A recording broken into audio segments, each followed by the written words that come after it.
Vous avez un micro? Je vais vous en servir. Bon. Dis bonjour au micro, il sera gentil. Et donc les essais, j'en ai déjà présenté par le passé, mais c'est une auto attachante que j'aime beaucoup. Et on va recommencer.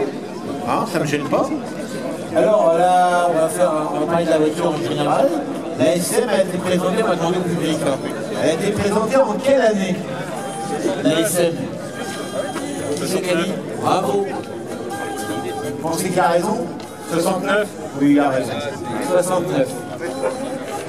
Et en 69, quand Citroën présente cette voiture, c'est un peu une révolution. D'abord parce que le moteur, c'est pas un moteur Citroën, c'est un moteur italien. Et c'est quoi comme moteur italien? Ah, ils savent tout, c'est pas drôle. Alors c'est quoi? Un 2 cylindres? Un 4 cylindres? Un 12 cylindres? Un 6 cylindres à carburateur. Un 6 cylindres en V, exactement, il n'est pas en ligne. Il est en V. Et ce moteur Maserati est monté sur les Maserati Bora, je crois, hein, si je ne me trompe pas. Il a une cylindrée de 2 litres 6, 7, et même ça ira jusqu'en 3 litres pour les versions automatiques, si je ne me trompe pas. On va parler maintenant de la voiture. Alors, ta voiture, elle date de quand? Cette voiture, elle est de 1973. D'accord. Alors, cette voiture, elle a une histoire. Ah, j'adore les histoires. Vous aussi, vous adorez les histoires? Ouais, bah dites oui. Alors, cette voiture appartenait à Jacques Monti, un chanteur. Bon, ça date des époques 70. Jacques Monti a chanté quoi? Je chantais le plus calme des verts, c'est les verts. Allez les verts. Oui, allez les verts. Qui c'est les plus forts? Ouais, c'est les verts. Ouais, pas en ce moment, parce que là, ils sont descendus. Là, Il a chanté À qui les boules de Cousteau. Oui. Voilà. Il n'a pas fait que ça, il a chanté beaucoup de chansons dans les années 60. Il a fait les premières parties de Claude François. Voilà, exactement. Et c'est un chanteur très connu à l'époque. Il est toujours vivant, je l'ai rencontré il y a fort longtemps. Ouais. Et donc, ça lui a appartenu. Voilà, c'est incroyable. Donc, je lui ai acheté ça en 76. L'époque des verts. Saint-Étienne. J'avais 26 ans à l'époque et je l'ai revendu en 77 à un directeur de Cantargaz. Ouais. Qui après a quitté la Bretagne et est parti s'installer à Pau. Et l'histoire de voiture s'est arrêtée là. Et il y a 6 mois, je refais un appel. Et la personne me dit, je suis monsieur Attel, vous vous rappelez pas de moi, je suis la personne à qui vous avez vendu votre Citroën Maserati.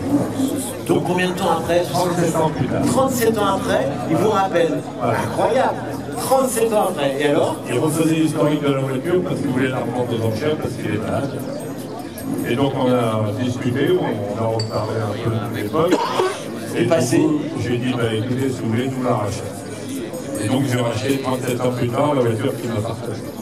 Ah ça c'est incroyable comme histoire. Et il m'a même donné le reçu que je lui ai fait à l'époque. Je lui ai vendu 17 000 francs. Et bien sûr tu l'as pas acheté le même prix. Malheureusement. Parce qu'entre temps la voiture elle a pris de la cote. Un peu, ouais. Ouais. Mais bon, à l'heure de l'état, il a refait la mécanique à neuve à 7 000 km. Ah ça c'est une histoire incroyable. Hein, incroyable. Ça arrive pas tous les jours. Non. Ouais. Bon. C'est quelqu'un à qui c'est arrivé, la même histoire, pas qui me raconte. J'adore ce genre de... Donc cette voiture, faut rappeler que la SM Maserati, elle avait pas bonne réputation à l'époque. À cause du moteur. À cause du moteur. C'est pas le moteur en général, hein, c'est la distribution. Voilà, elle n'avait pas de tendeur de chaîne et quand les chaînes prenaient, ça sautait, ça cassait la mécanique. Ça cassait toute la mécanique. Donc il fallait changer en fait les chaînes tous les 30 000, à peu près. D'après ce que j'entends dire. Aujourd'hui, on a les moyens de fiabiliser ces moteurs. Oui, voilà, ils ont installé des tondeurs. Voilà. Et ben là, elle a une mauvaise réputation à cause de ça. Et cette voiture, pardon. Une mauvaise réputation, et pourtant, elle cote. Elle cote quand même. Et cette voiture, quand elle est sortie en 69, c'était la première voiture à des petits points. La première voiture à des petits points. À quoi?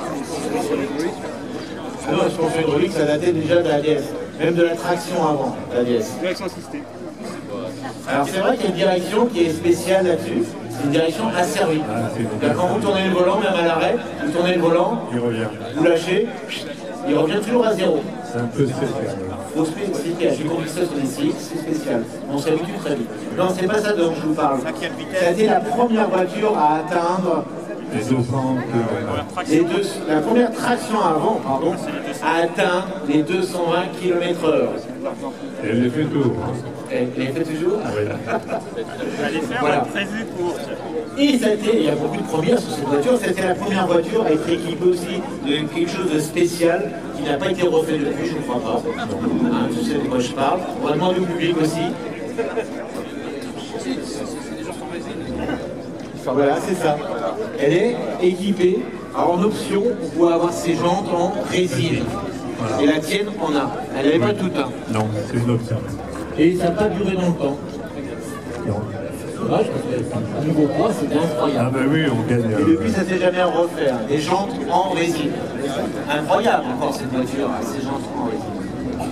Autrement, bien sûr, elle avait un tas de. Comme la direction un rappel asservi, elle avait un tas de choses qui venaient d'ADS aussi, hein, suspension et complémentique. Voilà, le train avant qui est beaucoup plus large que le train arrière. Comme les DS, on retrouve.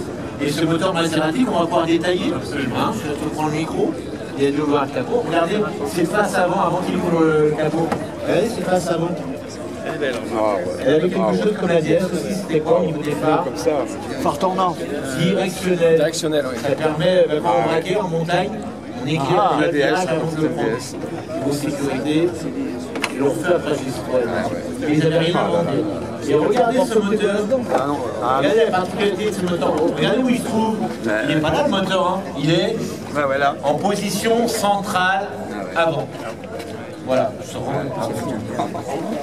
Alors vous voyez sur cette mécanique, et ben, on reconnaît tout de suite le liquide LHM, pardon, avec sa grosse boîte, les sphères pour les suspensions.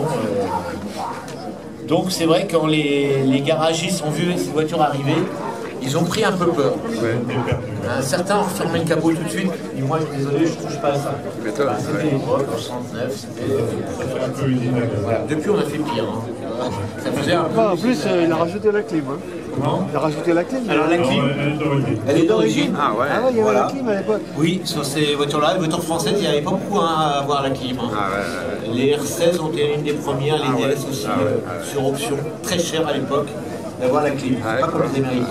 Donc ce moteur V6 très très compact, hein, on parlait de sa fragilité. Et regardez cet arbre. Vous avez vu ce petit arbre là qui relie. Il sert à quoi à votre avis? Vous voyez cet arbre qui part du moteur et qui va jusque là et qui entraîne. Les accessoires. Il entraîne des accessoires. Donc, la clim et aussi l'alternateur. Et Et la autre chose, direction assistée. la direction. La clim et la suspension. Voilà. On a fait ce petit arbre parce que le moteur est tellement reculé que. Qu'est-ce qu'on peut dire encore sur cette voiture? Toi, tu connais mieux que moi cette voiture. Bah, c'est une voiture qui a été arrêtée en 75 à cause de Peugeot, parce que Peugeot voulait vendre leur 604, alors que la 604 c'était. C'était autre chose. Oui. Ouais. J'en ai eu une, c'était une poubelle. Et ils ont détruit cette magnifique voiture pour valoriser leur 604. Alors on a dit à l'époque, quand cette voiture, en 73, il y a eu la crise le choc pétrolier, c'est des voitures qui consommaient quand même pas mal d'essence.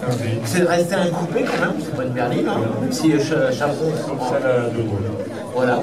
Et Chaperon a dû faire aussi des versions cabriolet et berline 4 portes. Et les derniers modèles, je crois, ont été assemblés par Guy Ligier, qui fabriquait à l'époque la GS2. Et certains ont fini d'ailleurs dans un champ. Elles n'ont pas tout été. Voilà. Et les derniers modèles, on dit que la fiabilité des derniers modèles 74 n'était pas très. C'était fait à la veille. C'est ce qu'on dit. Le châssis est incroyable. Le châssis est incroyable. Et ça reste une voiture au niveau conduite. Il faut avoir, moi je vais conduire. Très confortable Ouais. et ultra rapide. On regarde Très très un rapide. petit peu de route de campagne. Une super DS. Voilà. Et très tranquille. Super DS. Voilà. Aujourd'hui, ça coûte combien une DS Maserati en bon état comme la tienne? Celle-ci, 62 000 €. 62 000 €. On se rappelle à une époque, hein, toi et moi, qu'à l'époque, personne n'en voulait. Pour le prix de la Ferrari. Le prix de la Ferrari. Il y a aussi. D'ailleurs, j'ai vendu 17 000 €. Bon, il a fait une bonne opération. Qu'est-ce qu'on peut dire de cette voiture? L'intérieur était en cuir. L'intérieur est en cuir. Boîte manuelle automatique. Boîte manuelle. On peut regarder d'ailleurs. Boîte 5 bien sûr. Hein. Voilà. On parlait de la version automatique qui est en 3 litres. Voilà. Avec une boîte, comme boîte, Une ZF. c'est une ZF. Regardez cet intérieur. Il faut voir ce tableau de bord. Regardez. Le tableau de bord avec des couleurs couleurs. Et même le volant monobranche, même si c'est pas évident, c'est monobranche. Et c'est très très beau le guide vitesse, trop bien. J'ai toutes les options à l'époque. Une voiture très belle esthétiquement, intérieur, extérieur. Regardez, c'est bulles. C'est au front qu'il a dessiné, je crois. Oui, c'est ça. Il a fait la même chose après sur les Renault 25. Voilà, exactement. Voilà. C'est pour ça qu'on retrouve ça sur les Renault 25, c'est le même dessinateur. Et cet arrière un peu particulier, on aime ou on n'aime pas, un peu torturé, cet arrière avec ses gros pare-chocs ici, qui protègent des feux. Et moi j'aime bien, ça me plaît Moi aussi. Alors vous avez vu la voie avant, très large, la voie arrière, très large. Je trouve que c'est ça aussi le côté quoi. Je ne me rappelle pas. Un arrière comme ça. Fuego. La Fuego. Ah oui, la Fuego. Les Porsche 924, ici, 944. Très belle auto. Je prends beaucoup de temps à parler. Voilà, Désolé, on prend le micro. Merci à toi d'avoir présenté cette voiture et ton histoire était super.